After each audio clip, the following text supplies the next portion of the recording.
আজকে যে মিটিং ছিল সেখানে নির্বাচন কমিশন আমাদেরকে তাদের আচরণবিধি এবং তাদের উদ্যোগগুলো আমাদেরকে শুনিয়ে গেছেন, কিন্তু প্রার্থীদের কাছ থেকে কিছুই তারা শুনেননি। তবে দুটা জিনিসের বিষয়ে আমরা একটু আপনাদেরকে সচেতন করতে চাই আপনাদের মধ্য দিয়ে। সেটা হচ্ছে, আপনারা জানেন যে ভোট কেন্দ্রের সংখ্যা কিন্তু মাত্র 8টি ভোট কেন্দ্র। তো এই 8টি ভোট কেন্দ্র আপনারা জানেন যে আমাদের প্রায় 40,000 ভোটার।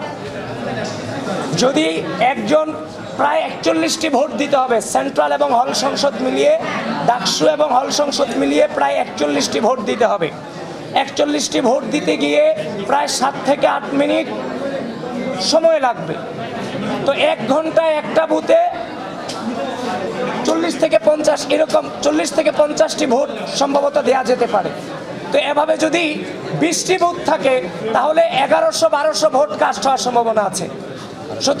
সুতরাং বর্তমান যে প্রেক্ষাপট, এই প্রেক্ষাপটে এই 8টি ভোট কেন্দ্রের মধ্য দিয়ে কোনোভাবে 40,000 স্টুডেন্টের ভোট কাস্টিং কোনোভাবেই সম্ভব নয়।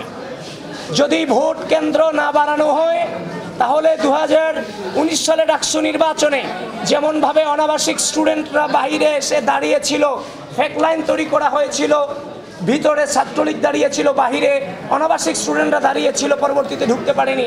কিন্তু এবার রিয়েল লাইন হয়েও অনাবাসিক স্টুডেন্ট কিন্তু দেরিতে যারা আসবে তারা ভোট কেন্দ্রে হয়তো বা নিজেদের ভোটটা প্রয়োগ করতে পারবে না। এজন্য বিশ্ববিদ্যালয় প্রশাসন, নির্বাচন কমিশনকে আমি আহ্বান করছি, ভোটাধিকার প্রয়োগ নিশ্চিত করার স্বার্থে অতি দ্রুত ভোট কেন্দ্র বাড়ানো হোক। ঢাকা বিশ্ববিদ্যালয় প্রশাসন এবং নির্বাচন কমিশনকে বারবার বলছি, ডিইউ ইনসাইডার ঢাকা ইনসাইডার হয়েছে, ডিইউ আপডেট ঢাকা আপডেট হয়েছে, ঢাকা বিশ্ববিদ্যালয়ের শিক্ষার্থী সংসদ শুধু শিক্ষার্থী সংসদ হয়েছে। The beauty of DU campus সহ যতগুলো পেজ আছে সবগুলো পেজকে নিঃসন্দেহে নিঃশর্তে ব্যান করতে হবে নির্বাচন পর্যন্ত। নতুবা এগুলো দিয়ে আমরা ঘৃণা যে ছড়াচ্ছে এই গ্রুপগুলো দিয়ে আমরা আশঙ্কা করছি লেভেল প্লেইং ফিল্ড এবং নির্বাচনের মাঠকে নষ্ট করার একটা সম্ভাবনা আছে এই গ্রুপগুলো। মেট্রো রেল বন্ধ থাকবে বিশ্ববিদ্যালয়ে।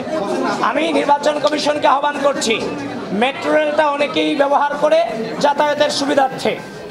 মেট্রো রেল বন্ধ না করে মেট্রো রেলের যে আমাদের ঢাকা বিশ্ববিদ্যালয়ের যে প্রবেশ পথ, যে গেটগুলো আছে, স্টেশনগুলো আছে, সেগুলোতে আমাদের হচ্ছে যে নিরাপত্তা কর্মী আপনারা যেভাবে বিশ্ববিদ্যালয়ের গেটগুলোতে বিভিন্ন নিরাপত্তা কর্মী দিচ্ছেন, এখন আপনারা নিরাপত্তা কর্মী দেন যেন বিশ্ববিদ্যালয়ের স্টুডেন্টরা তার আইডি কার্ড প্রদর্শন করে এই মেট্রো স্টেশনকে ব্যবহার করতে পারে।